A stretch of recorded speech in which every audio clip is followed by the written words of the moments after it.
What exactly is going on in Pakistan? The country seems to be nosediving into political chaos. I'm Barkadat, you're with the Mojo story. And before I introduce our guest on the broadcast today, these images out of Pakistan, Imran Khan, the country's former prime minister, now charged under the country's anti terror law. In fact, television channels in Pakistan are not allowed to show Mr. Khan's speeches, who's now actually being accused of being a terrorist or someone who supports terror groups. This chaos comes as Shehbaz Sharif, Pakistan's present prime minister, is calling intriguingly for permanent peace with India, saying war and conflict is not an option. Pakistan is so absorbed with its own domestic problems now that the India Pakistan relationship seems to have gone into a place of kind of deep freeze. Prime Minister Modi did make several efforts with Nawaz Sharif, but the Pakistan military has always sabotaged those efforts. But with the fracas over Imran Khan, is it Pakistan's army versus Pakistan's army? We'll ask Sabharwal, India's former High Commissioner to Pakistan, just out with a new book on India's Pakistan Conundrum, managing, as he calls, a complex relationship, these questions and more.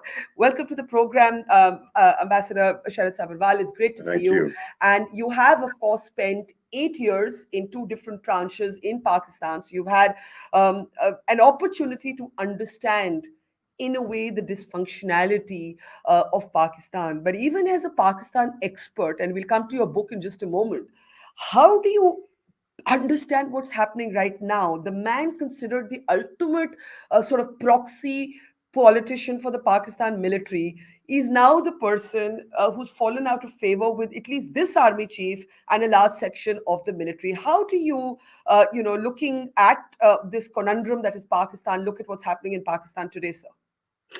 Well, Barkha, thank you very much. Pakistan is on the brink again. I say again because it's been there earlier, many times earlier. When I went as High Commissioner in April 2009, there were worries that the Taliban were going to take over the Pakistani state. But it has muddled through, and I suspect that it will muddle through this time also. But one can also predict that it will come to the brink time and again until it ceases to be a dysfunctional state. Now you ask me what is happening. It is a combination of three factors. One is the economy, which is in dire straits at the moment. Look, Pakistan's economy has broken down periodically because of its structural problems. And, those are discussed in my book also. We do not have time to discuss them. But then the Ukraine war has added to those problems because of rising commodity prices that has hit all vulnerable economies, including that of Pakistan. So the inflation is rising. The foreign exchange reserves are down to 6 weeks of imports, and Pakistan needs about $40 billion during the current financial year, that is till June 2023, to tide over its external sector needs. Now, under those circumstances, obviously, there is an economic crisis, a serious economic crisis. The government of Shehbaz Sharif has had to take some steps to get the IMF package revived. I think that will come through because there is a staff level agreement. There is also, a meeting of the IMF board later this month. But more importantly, because the international community wouldn't like this very dangerous country to go down further. Secondly, I think there is an attempt. There are telltale signs of Pakistan trying to build an equation again with the United States. The CENTCOM commander was there after 18 months almost. There are rumors that they helped the Americans in killing Zohairi one way or the other, providing some intelligence, etc., etc. The army chief has spoken to the American Deputy Secretary of State, and he might have given her some assurances in the context of Afghanistan. But more importantly, Barkha, now there are reports that there are some arms and parts going from Pakistan to Ukraine. As you know, there has been an arms supply relationship earlier. They supply tanks, Pakistan builds those spare parts, maybe they are needed there. So they are going back to Ukraine from Pakistan. British military planes are reported to have been flying them. So this is one, but I think this will go through. Yeah, The other clearly, fact. unlike Sri Lanka, the stakes are too high for the Americans in countries like Afghanistan and so on to allow Pakistan to go down like Sri Lanka. Would you agree? I think so. That's what I said. I mean, the international community won't like this very, very dangerous country to melt into chaos further. That will be very troublesome for the entire region. But as I said, there are also some signs of their working. So, this is a transactional relationship. Nobody would bet his money on a country in this state not going into a meltdown. Let's admit it. But if you ask for my assessment, I think they will muddle through again as they have in the past. But the economy will break down again. For the Yeah. moment, they may be able to tide over this problem. Let's come to one of the Oops. Let's come to one of the central arguments that you actually make in your book, which is that it's kind of, there'll be a section of sort of drawing room chatter about, oh, let Pakistan destabilize, let Pakistan implode, that if actually Pakistan goes down the tube, it's good for India. You make, some would say, the counterintuitive argument that an unstable Pakistan is actually terrible news for India's own security interests. Why is that? Well, I that's because I believe that the resulting chaos will not leave us untouched. When I was High Commissioner, I told my Pakistani audiences ever so often about the high cost that they were paying for having destabilized their neighbor Afghanistan.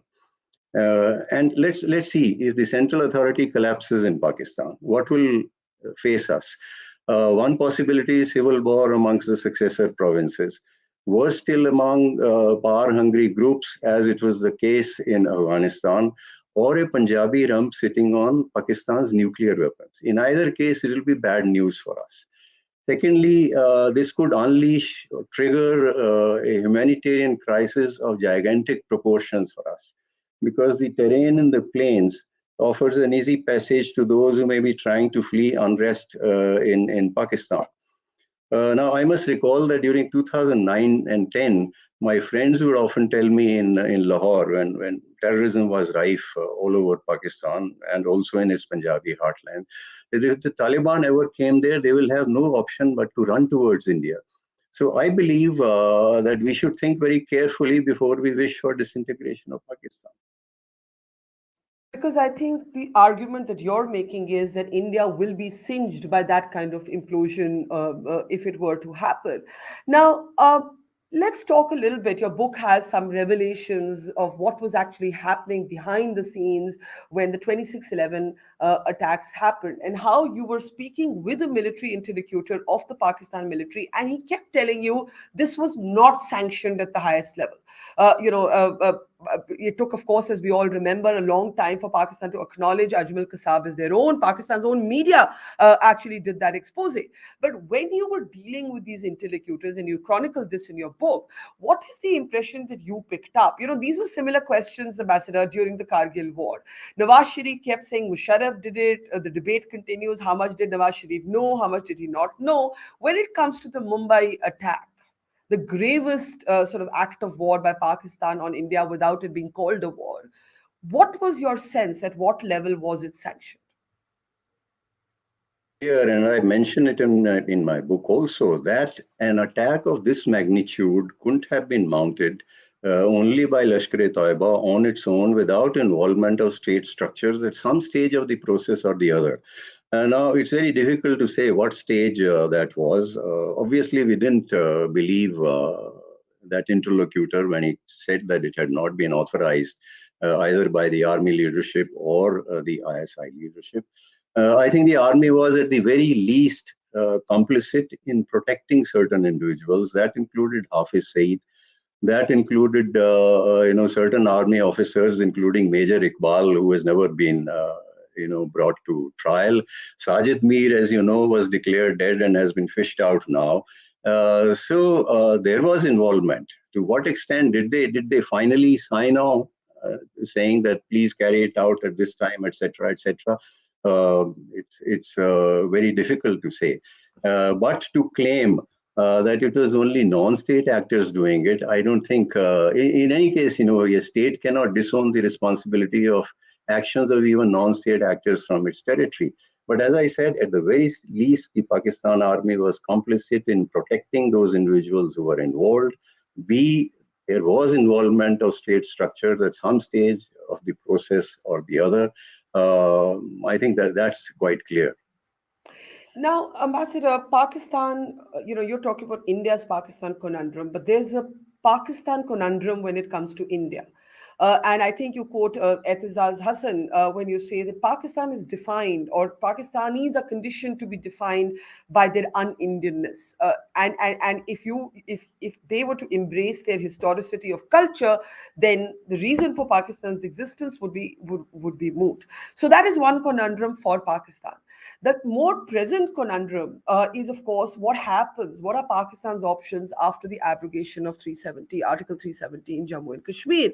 With a stated position, Imran's stated position was we won't talk to India till this is reversed. Shehbaz Sharif is intriguingly talking about permanent peace with India. How do you make sense of all of this? One or two things. Let me get this out of the way. Shabazz Sharif's statement. Burkha, I didn't Yeah. see anything new in it.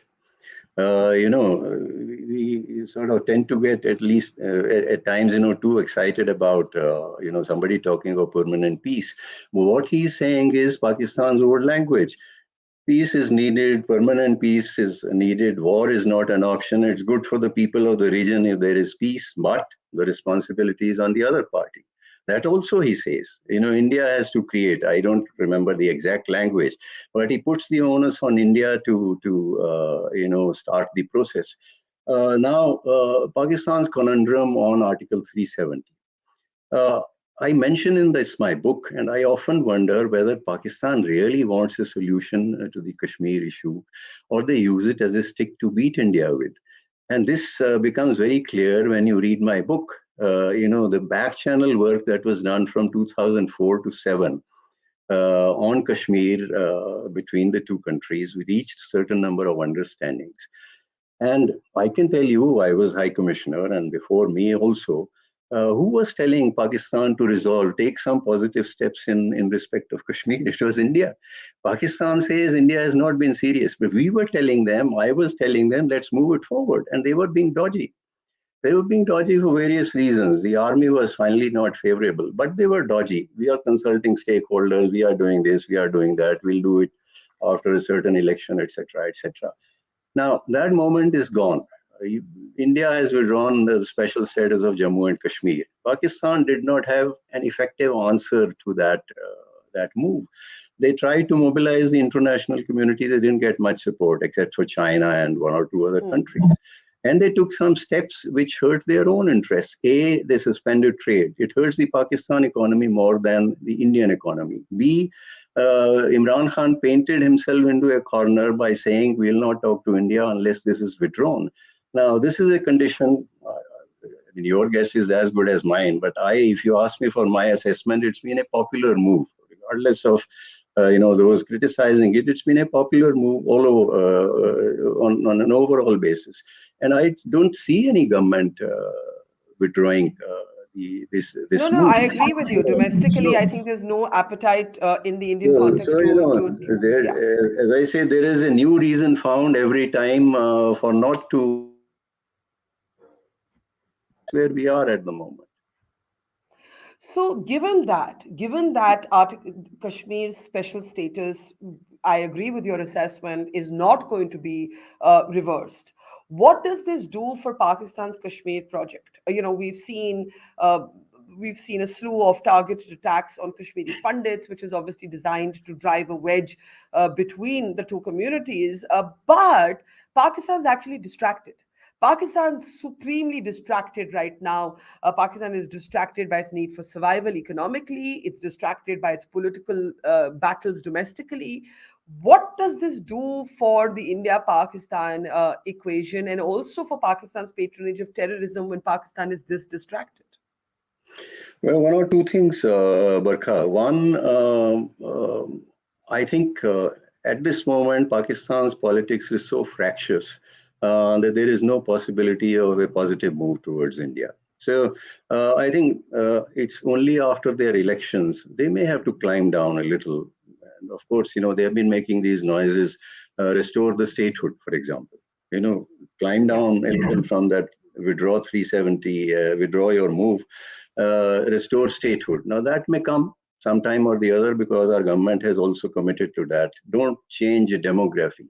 Now, we haven't seen any huge change in demography. And I must tell you that Pakistan itself has changed both the status and demography of the parts of Kashmir under its occupation. So after that, there may be climb down, and there may be possibilities of moving. Second, this is an agenda which is kept alive in Pakistan by its establishment.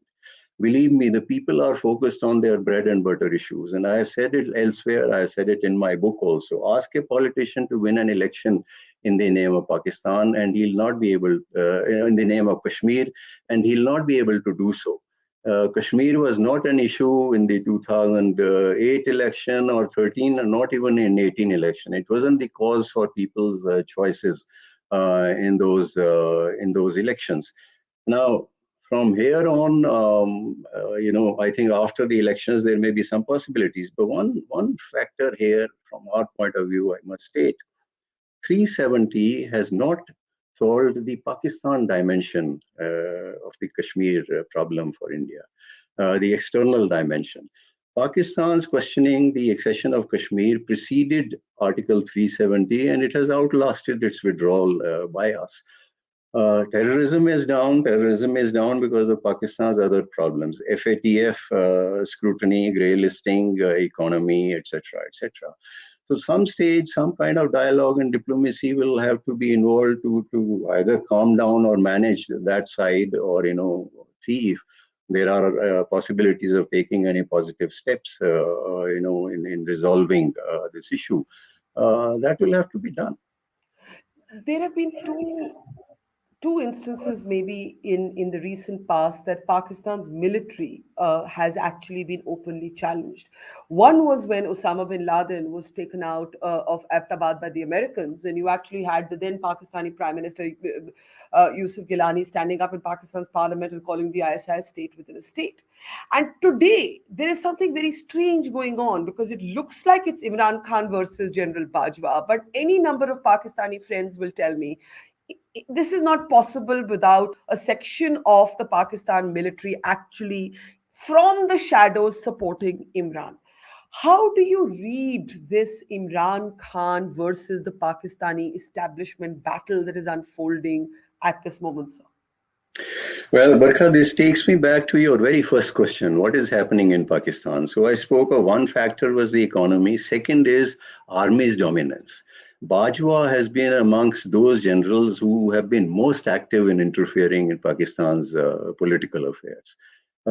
He got Nawaz Sharif out through a very dubious accountability process. Then he brought Imran Khan in during the 2018 election. He was army's favorite then. He supported him, sustained him for almost 3.5, 4 years.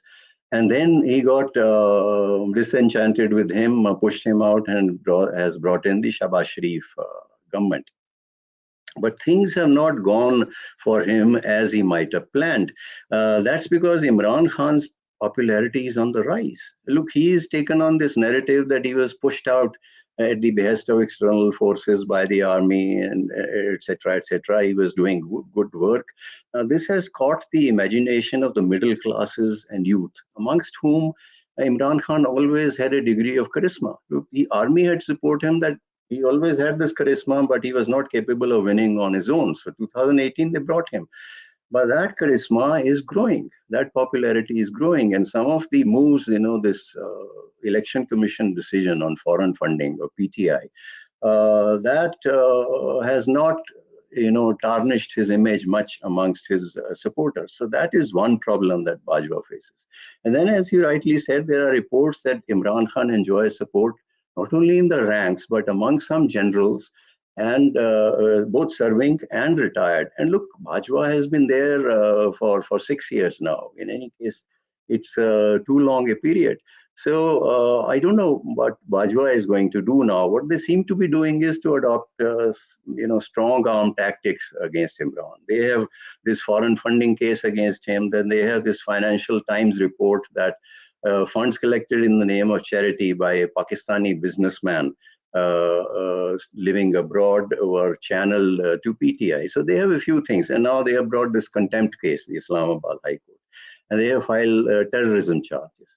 I don't know. which way things would go. One is that Bajwa is able to control Imran Khan through these moves, through these strong arm tactics, which he's employing through the government. After all, they are working together. There is that possibility, but I think it's also whatever they may be able to control him, but it is a counterproductive move, if you ask me, by the Shahbaz Sharif government, because it may make him a martyr and make his popularity only grow, which will make things difficult for them. I mean, obviously, it would be supremely ironic if both Imran Khan and Nawaz Sharif ended up in exile, if effective exile in London, controlling their parties from there. But let me ask you this: when you talk about India's Pakistan conundrum, when you were serving as a diplomat, high commissioner, and then previously in Pakistan, what is the one assumption you had about Pakistan that you found to be wrong? Was there anything that you went in thinking aisa hoga and it was completely not like that? What was the biggest conundrum for you as a senior diplomat dealing with the Pakistani establishment, which can often be extremely opaque?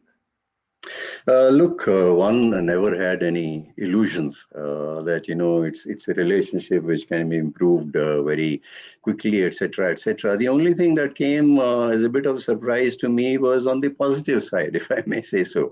Let me admit it, because as Deputy High Commissioner, I was there in mid 90s, and Pakistan thought it had been victorious in driving the Soviet Union out when they were conceited in their jihadi fervor, when they thought that they could coerce India into making concessions on Kashmir by using the instrumentality of terror, which they were using brazenly, etc., etc. Now, at that time, there was no introspection at all in Pakistan.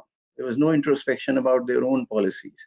When I went as High Commissioner, that had come in as a result of the terror backlash, the suffering of the people, multiplication of electronic media channels, internet revolution, and above all, increasing signs of unsuccessful Pakistani policies of the past. There was clear realization that the gap between India and Pakistan was growing, that it was a situation which was becoming difficult to sustain. Although the interests of the Pakistani establishment make any change very difficult, that also I must admit.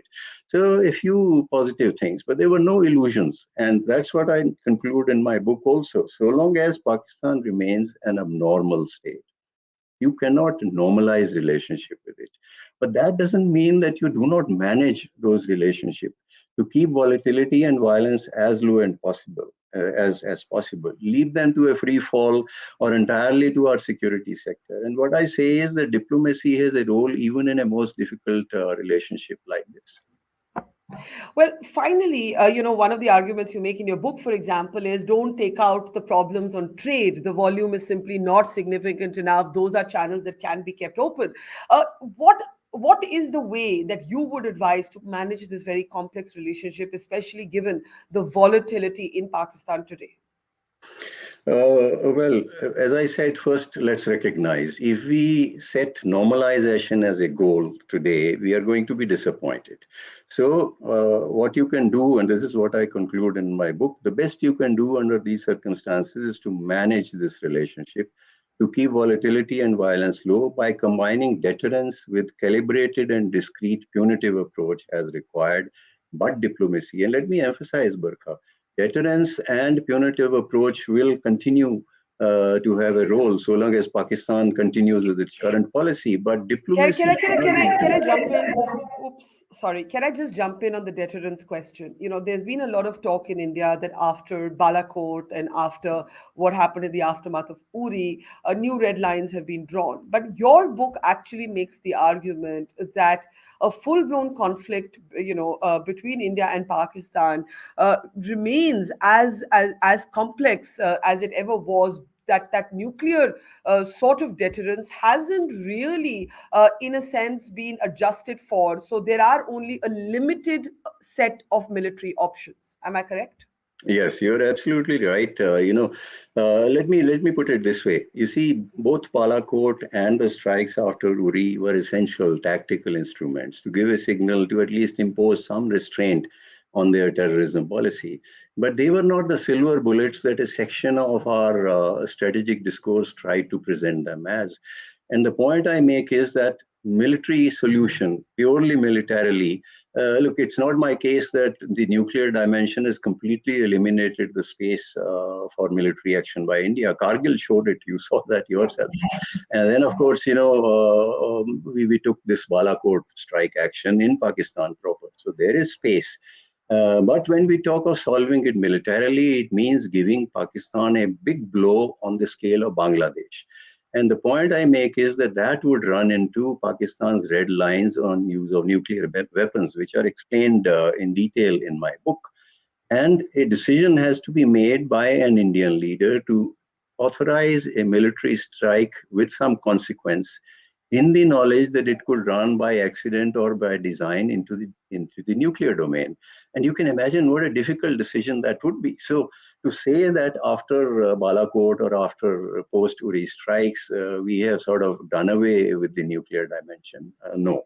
Those steps were needed. They were important at that stage, but they didn't have the potential to secure an enduring change in Pakistan's behavior. Militarily, if we try to seek that enduring change by giving it a big blow, it runs into those problems. So it has to be a combination of factors. So what I say is deterrence with punitive approach, but diplomacy also. Well, I would say that your book is called "Managing a Complex Relationship," and complex is a polite understatement, given how dysfunctional Pakistan itself is, and thereby imposing a kind of dysfunctionality and a roller coaster nature to India-Pakistan's equation itself. Thank you, Ambassador Sharad Sabharwal. A scholarly, well-researched, dispassionate book. Indians are often very agitated when we talk about Pakistan, but I think research is a different domain, and you have years of experience with that. Enjoyed reading the book and enjoyed talking to you today. Thank you, sir. Take care. Thank you very much, Barkha. Thank you. Thank you. It's great to see you here. Thank you for watching our work. If you haven't subscribed yet, don't forget to click the bell icon and subscribe to Mojo Story and support independent, robust journalism.